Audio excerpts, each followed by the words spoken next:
What's up guys? Welcome back to my channel. Today's video is going to be a little bit different than normal. I'm actually sharing with you guys an amazing story of survival, perseverance, of strength, and of hope. And it's told by one of my friends, ZEYI.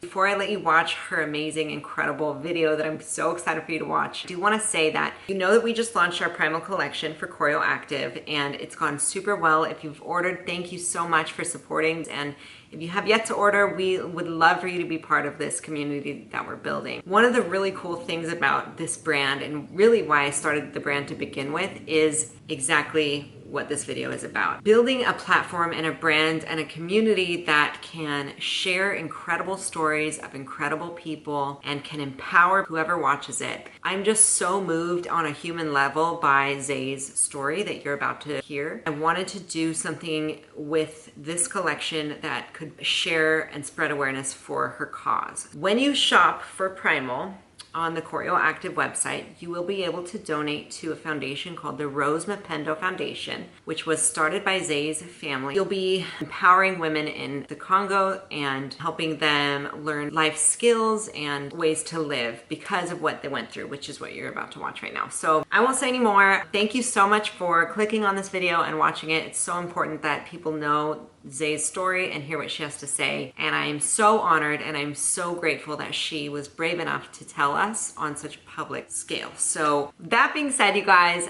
enjoy the video and I will see you later. Hi, my name is Moise. Many of you guys know me as ZEYI.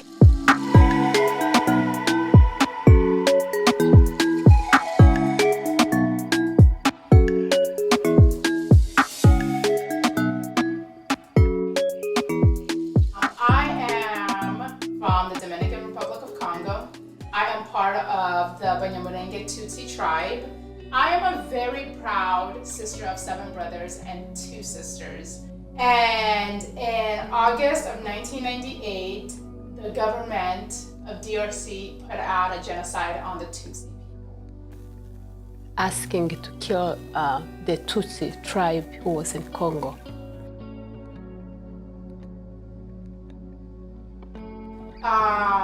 In that moment, they were taking custody of all men. And when we say custody, it meant that they were going to take the men and they were going to kill them.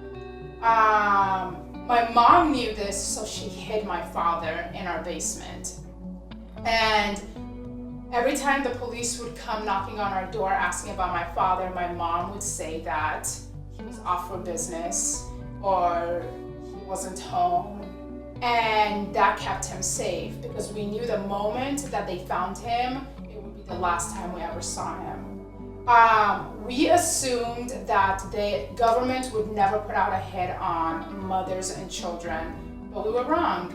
Later on TV, the news, we found out that the government was killing all Tutsis. They were taking their belongings, all their money, and whatever else they had that was valuable. So what my mom did was she turned off all the lights. We pretended like our house was abandoned, and if my mom needed anything, she would contact some of her friends to bring us things that we needed. But on September of 1998, what happened was the police came, broke down doors, took the families. The older men were separated from the mother and the children, so they were on 2 different trucks. And so the mothers were able to stay with the kids.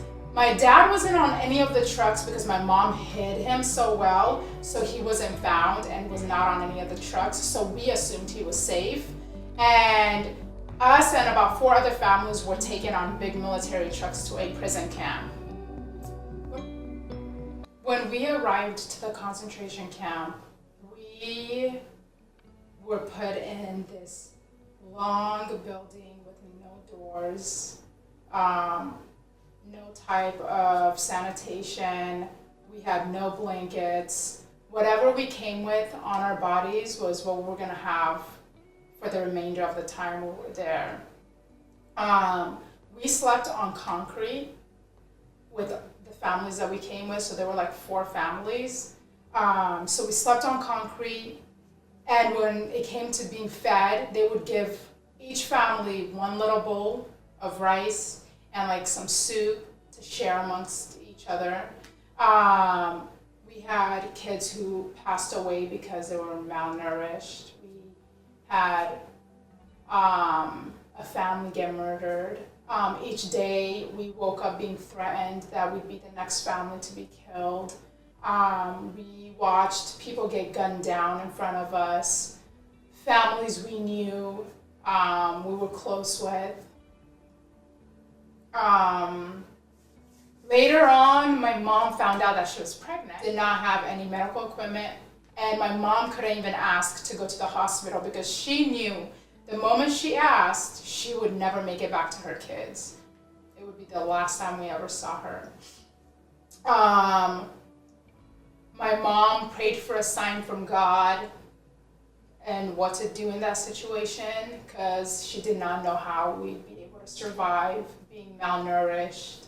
And her alone trying to give her kids all the food so she doesn't eat anything, she did not know how she was going to be able to carry to term. When the time came for her to deliver the baby, my mom ended up having twins. She was not prepared for one child, but yet alone 2 babies. My mom did not know what to do.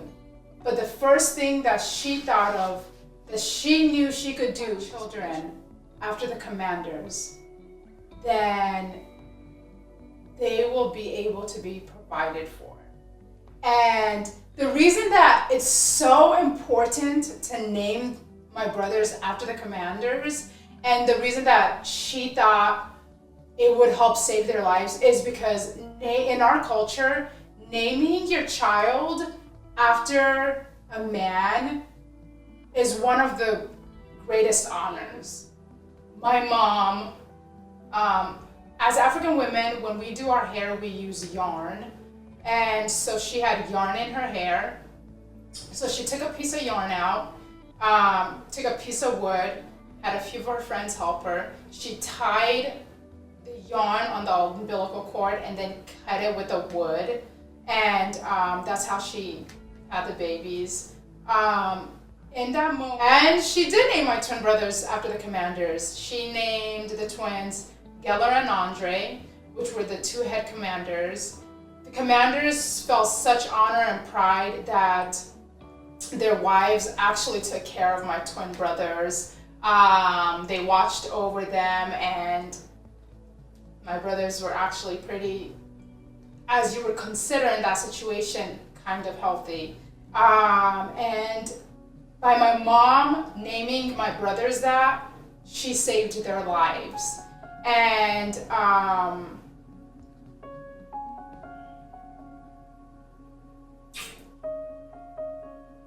my mom is my hero. I am the woman I am because of her. I continuously learn so much from her on how to be a better person, how to treat other people. So I'm just extremely lucky. Later on, the commander got orders to kill all the prisoners. And because he could not be responsible for killing the kids that were named after him, he transferred us to a different camp in Kinshasa. And from there, we were taken to a human rights center. And like 2 weeks later, American Red Cross came, and that's when we were rescued and brought to America as refugees. We were in the concentration camp for 16 months in total. So when we came to America and we were placed in refugee housing, we later found out that my dad was murdered. And my sister, who we didn't know what had happened to her, because we knew she went to our grandparents' house, but we didn't know if she made it safely or survived. We later got confirmation that she was safe and well with my grandparents. After what had happened, my mom made it her mission to bring awareness to what was going on in our country. She provided help for the widows who were refugees back home. mureke mbabwire mu bagore harimo urufunguzo we mubyange mubikunze ariko biri mu maboko yanyu. She would raise money and send it over there so women could take care of themselves, learn how to take care of themselves, stand up for themselves, and be able to build a life for themselves, because there were so many children who didn't have parents. So many children who didn't have a place to go. So she wanted to be able to teach other women how to help others and also to take care of themselves. So my mom created MAPENDO Foundation. It's a nonprofit organization where she brings awareness to what is going on back home. She also raises money to build homes for refugees, for orphans, and creates like a community center to teach women like just regular life skills. And then there's also a documentary on my family of what had happened back in 1998, because we were in a concentration camp for 16 months. So she titled the documentary Pushing the Elephant, which means you can't do anything by yourself, and it takes a village to push an elephant. So her message was, it takes a whole community to change. All together we can make a difference when we're united. I believe unity is power. Anything we do, nobody can do alone. And I named it, they asked me, you know, what did you want the film to be named? And I said, they're pushing the elephant. All together, more hands is how we can push the elephant.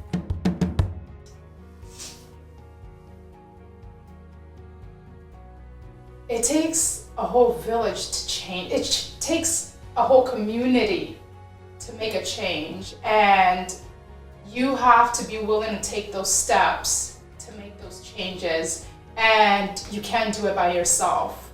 And my mom has forgiven the people that murdered my dad,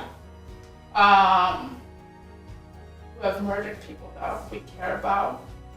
And the thing for her is, you can't hold hate like that forever. It doesn't do anybody good. And that is one thing I constantly have learned from my mom is forgiveness. And you can't hold grudges for things that other people did. And you have to learn to be a better person, to make a change, to be what you want to see in the world. You can't, if you hold all that anger in, it's not going to serve anybody any good. So you have to take your energy and put it into something that's going to help somebody else. Because if you stay stuck in your head and everything that's going on, you'll never be able to get past being a victim. And my mom did not want to be a victim forever. So she turned what happened to her into something that can help somebody else. And being here, I have learned that there's a lot of bad in the world, but there is also a lot of good. And there's a lot of bad people, but there's also a lot of good people. And I want to be part of the good people. I want to be a part of the change that's going on and not be stuck in what happened to me. Yes, it's tragic, and I'm not saying it's not. But in overcoming what we went through and all the people we lost, that could have been us. And I feel that God gave us a second chance so we can use it to change other people's lives and not be stuck in being victims. So to honor the people we have lost, we want to help other people.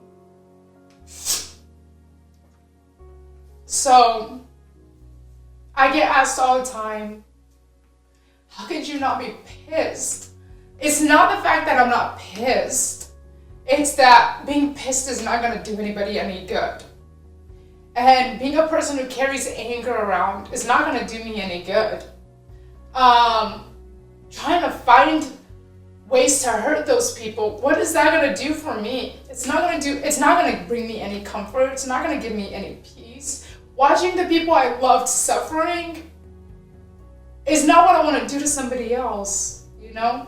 And my mom has taught me to learn to forgive and look past that and be a better person and help others instead of trying to hurt others for hurting you. I do want to let you know it was just a snippet of what happened during the genocide of 1998. It's not the full story. So if you would like to learn more about the full story, you can definitely check it out at rosemapendlefoundation.org. Or you can also watch my family's documentary called Pushing the Elephant. That being said, I just want to thank you for being in this moment with me, for taking the time out of your day to listen to what I have to say. And honestly, just being involved. I appreciate your love, I appreciate your support, and I want to thank Corio Active for this incredible launch and for the incredible story behind it and why they named it what they named it. I love you guys, and I hope you always remember that you all have a story and your story matters just like the next story. Don't ever feel that you're smaller than anybody else, because everybody has a story and everybody's story deserves to be heard. During the Primal Instinct collection, Corio Active is pairing up with Rose Mapendo Foundation. So anybody who feels like they would like to donate towards the cause, you can definitely do that at the end of checkout. I wanted to remind you that you are capable of doing anything and achieving your dreams and goals. You just have to set your mind up to it. I know sometimes times are tough, especially now, but you have to believe in yourself. At the end of the day, you are literally capable of anything and everything. Remember, you are beautiful, you are amazing, but mostly you are loved, and I hope you never forget that. My name is ZEYI, and I am a Corio Catalyst.